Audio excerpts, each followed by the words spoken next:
And we are loyal now to team number one. Team number one is the entire organization, all of us. Not loyal to our own departments, not loyal to just our own couple of people, our direct reports. No, we're loyal to team number one. That's the entire organization.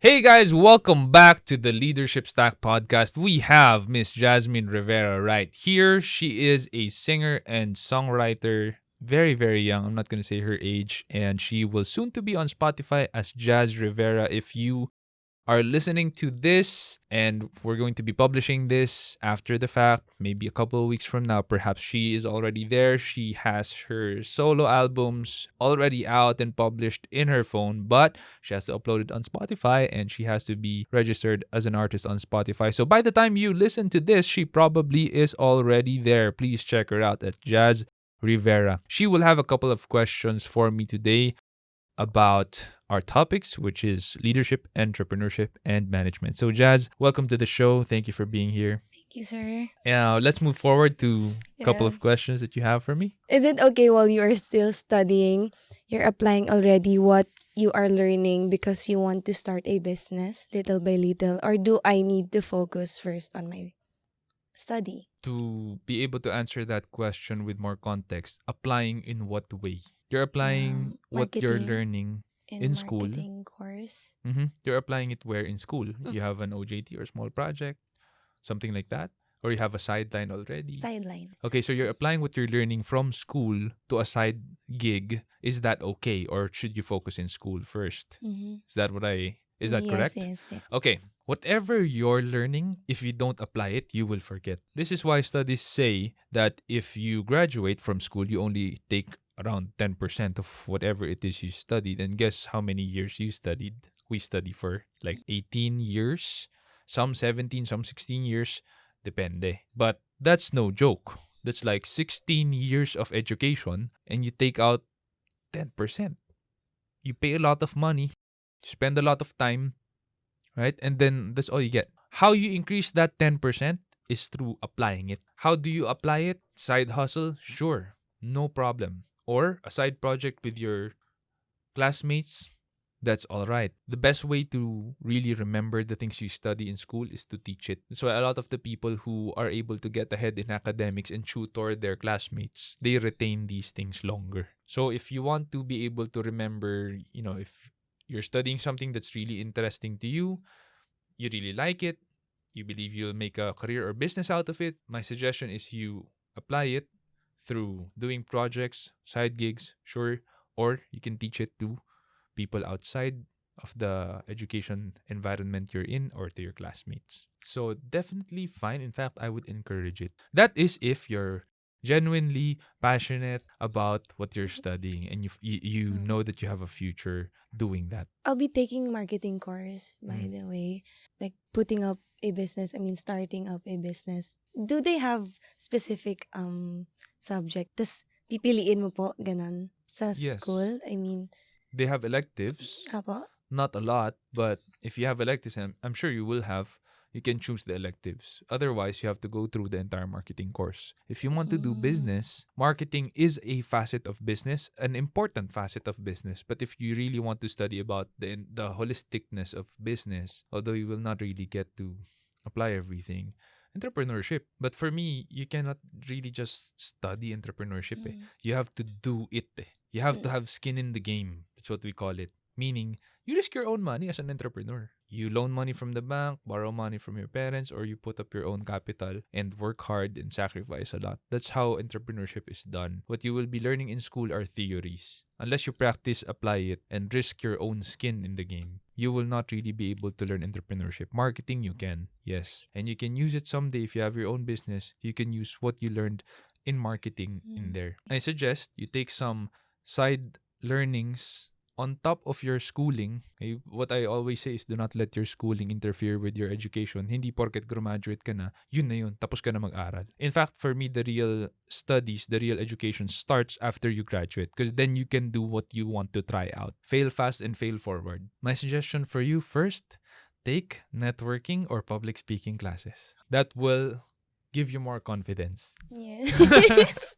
In terms of dealing with people, talking with them, haggling, negotiating.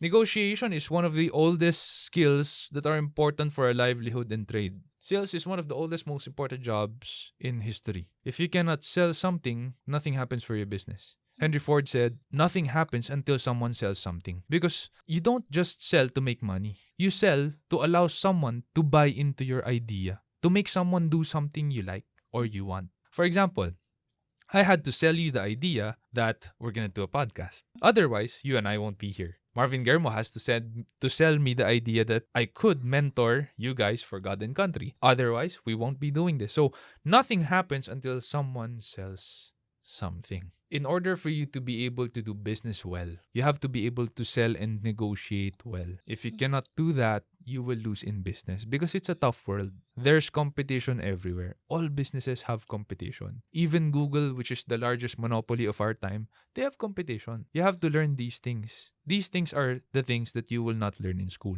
They will not teach you negotiation 101, 102, 103, 201, 202. They will not teach that to you. You have to learn it yourself and practice it yourself. But there are seminars and workshops for negotiation. You can learn it there and apply it there and practice it. So here's my next question, sir. I know po you're an entrepreneur, but what if I don't have a capital fund for starting a business?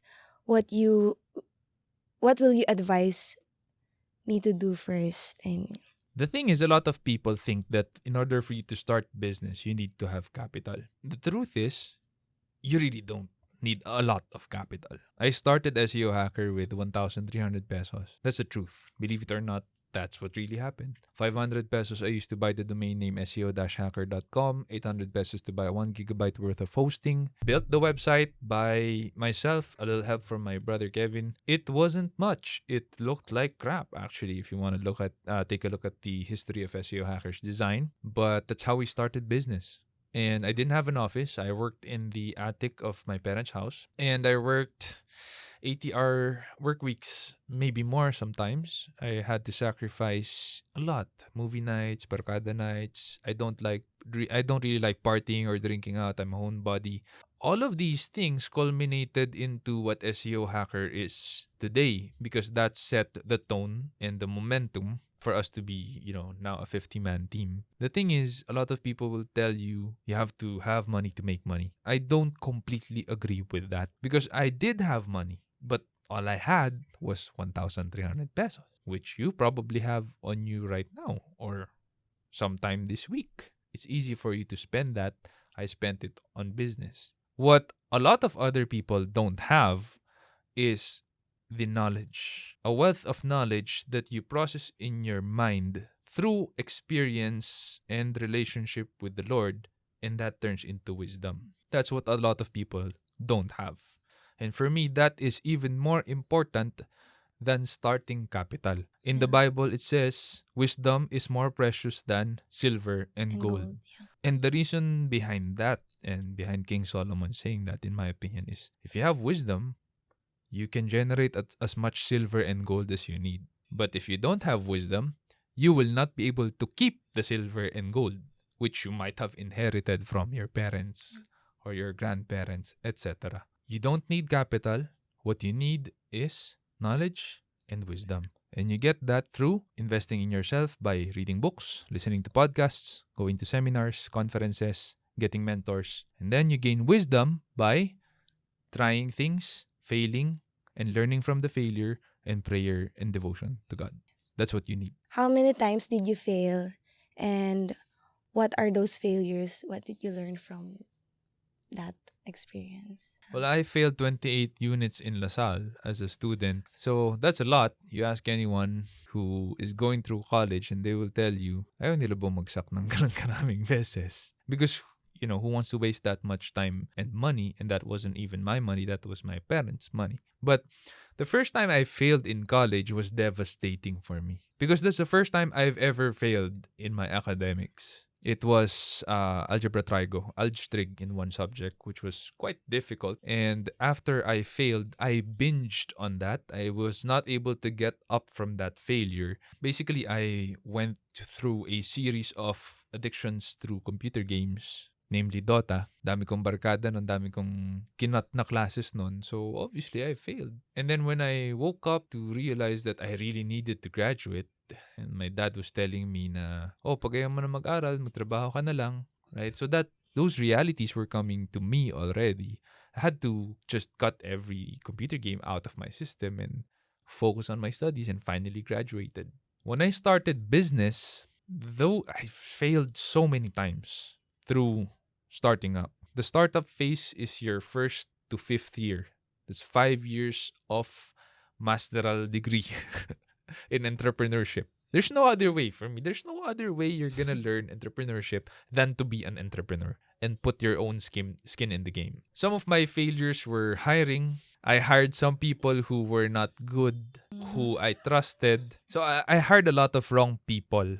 And wrong people will make for a wrong team. A wrong team will make for a wrong company. And the people that I hired initially, I failed in the interview process because my strength and weakness as an entrepreneur is I trust too much. If I trust the right people, fantastic, super nice, really good working environment. If I trust the wrong people, it is a very bad, horrible disaster. And since both my strength and my weakness is I trust people too much at the get-go, and I hired the wrong people. And it's easy for you to drag people down rather than pull them up. If I ask you to step on a table and I drag you down and you pull me up at the same time, malamang mahahatak ka pababa because of gravity. Yeah. It's really easier to pull people down. So a lot of the bad eggs I hired during that time pulled a lot of the people that I hired who were good eggs down. And they did the mass resignation, small mutinies of their own, and all of this venom trickled down to the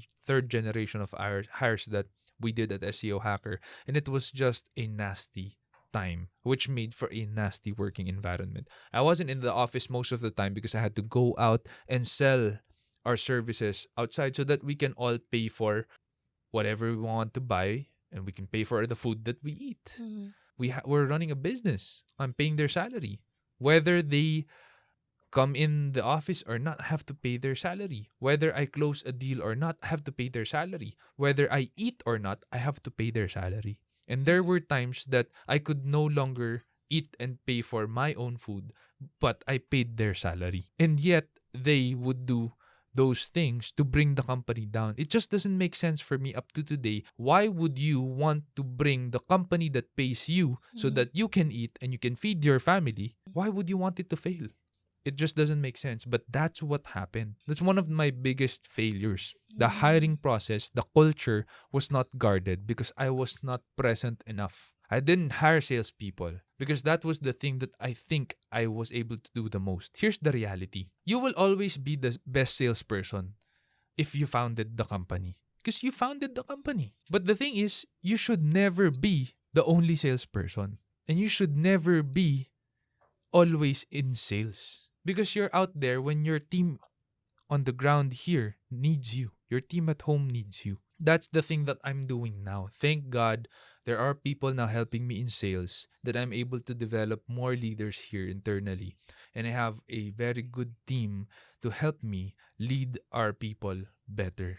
And we are loyal now to team number one. Team number one is the entire organization, all of us. Not loyal to our own departments, not loyal to just our own couple of people, our direct reports. No, we're loyal to team number one. That's the entire organization. So it makes for a much better working environment. And I learned from my failures. You see, when you look back and people look at me now and tell me, oh, you're so high up the mountain, you're standing at the summit of your success. And I tell them, no, I'm not standing in the summit of my success, rather than I'm standing in the summit of my failures. Right? This mountain is a mountain of failures. And a lot of people get buried under it and just quit. But I was able to climb on top of it, pick myself up, climb on top of it until I got to the summit. And still, more failures are coming down on me. And I have to have that discipline of just picking myself up and climbing up again. You learn from your failures. You fail fast and you fail forward. Do you have any principle or structure on how to get people work for you?